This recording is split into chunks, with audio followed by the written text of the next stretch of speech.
Bonjour, bienvenue sur Baudin Prof TV. Alors, dans cette vidéo, nous allons parler externalisation ou outsourcing. Alors, quand une entreprise a une augmentation d'activité ou qu'une activité ne fait pas partie de ses compétences, en tant que donneur d'ordre, elle va avoir le choix entre plusieurs possibilités. Par exemple, faire appel à un sous-traitant. Alors, généralement, le sous-traitant, ce sont des contrats à court terme ou à long terme, mais c'est plus rare, pour exécuter une partie de la production. On peut avoir aussi recours à la délocalisation. Donc c'est une sous-traitance où on fait, la production va être faite en partie à l'étranger. Et puis on a un terme un peu plus générique qui lui est beaucoup plus axé sur les services, tout compte fait. C'est un contrat, donc l'externalisation, un contrat à long terme où on va confier à une entreprise un service qu'on ne sait pas faire ou alors une activité. Alors voyons un peu la définition de l'externalisation. Alors c'est tout simplement faire appel à une entreprise qui elle est experte dans son métier et on va lui confier une activité pour laquelle on n'est pas compétent, ou on n'a pas la capacité de production, ou on n'a pas le temps, ou alors on n'a même pas le budget pour réaliser cette activité. Alors, quels sont les services que l'on va pouvoir externaliser? On le voit, souvent on a le système d'information et de télécommunication. Oui, on va externaliser le service informatique, le dépannage informatique, téléphonique et autres. On a aussi logistique distribution. On fait appel à des transporteurs qui ne sont pas de notre entreprise ou à des magasins qui ne sont pas liés à notre production. On peut aussi faire appel au niveau comptabilité, à des experts comptables, des cabinets comptables. Donc tout ça, ça s'externalise. Le marketing, la publicité, ce n'est pas le métier peut-être de notre entreprise. Donc on va faire appel à des gens compétents en marketing. Les achats, on peut faire appel à une centrale d'achat pour regrouper des achats entre plusieurs unités de production. La restauration, même chose. Dans notre entreprise, on n'est pas obligé d'avoir une cantine avec notre propre cuisinier, etc. On peut faire appel à un traiteur ou une centrale collective, on va dire. Et puis, sécurité. Là aussi, on n'est pas obligé d'avoir nos propres agents de sécurité. On le voit dans les hypermarchés, c'est souvent des sociétés privées qui gèrent la sécurité. Voyons maintenant les raisons de l'externalisation. Alors, la première raison, c'est qu'on veut se concentrer sur notre cœur de métier, sur ce qu'on sait vraiment faire. Donc, on va déléguer à d'autres toutes les activités annexes que l'on a vues avant.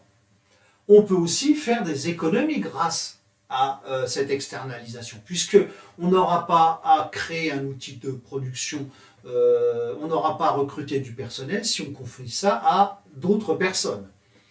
On peut aussi débloquer une situation. Une unité de production, quand une machine tombe en panne et qu'on a une commande à respecter, il va falloir faire appel à un sous-traitant pour qu'il prenne en charge ce qu'on ne peut plus faire.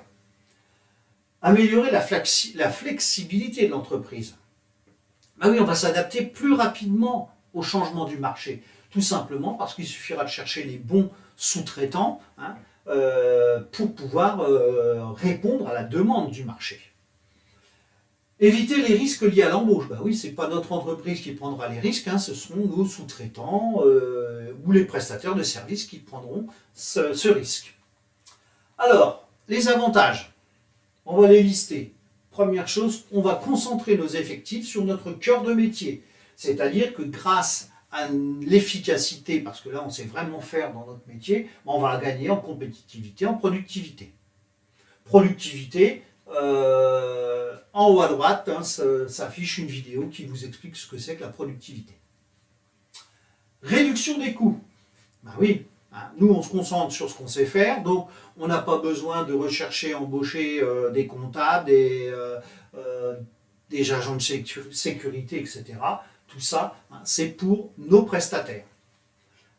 Accès à des compétences apportées par le prestataire. Oui, nous, on ne sait peut-être pas tout faire. Je prends l'exemple des constructeurs automobiles, ils ne savent pas fabriquer de pneus, ils ne savent pas fabriquer de phares, donc ils font appel à des usines, des fabricants de pneus, de phares et autres. Adaptation plus rapide aux évolutions du marché. On l'a vu un petit peu avant, tout simplement. Bah oui, le marché évolue, nous on va simplement cibler les sous-traitants les plus performants par rapport à cette évolution du marché. Il y a quelques inconvénients. Le premier, c'est qu'on risque d'avoir un transfert de compétences de chez nous vers nos prestataires. Donc l'entreprise va perdre des compétences, voire disparaître certains savoir-faire, surtout quand on parle de délocalisation. Gestion des prestataires externes. On peut avoir des problèmes avec les fournisseurs. Ils ne respectent pas le cahier des charges, ils ne respectent pas la confidentialité, ils peuvent être très éloignés et donc on ne parle pas tout à fait la même langue, les mêmes coutumes. Donc ça peut être un inconvénient important. On le reverra dans délocalisation, ça. Préjudice d'image si le prestataire n'est pas à la hauteur. Alors là, si notre prestataire nous fait n'importe quoi, c'est notre entreprise qui va être impactée par ces erreurs.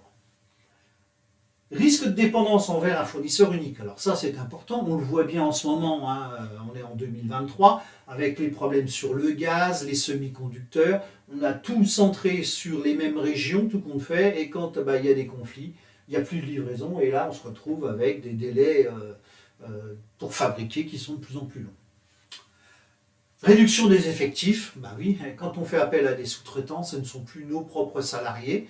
Quand on délocalise, c'est encore plus grave. Et là, ça peut retomber sur l'image de l'entreprise qui délocalise une partie de sa production. Voilà, j'en ai terminé avec cette vidéo sur l'externalisation. Donc si vous avez aimé, n'hésitez pas à liker. Vous pouvez aussi vous abonner à la chaîne et à la partager. Merci, au revoir.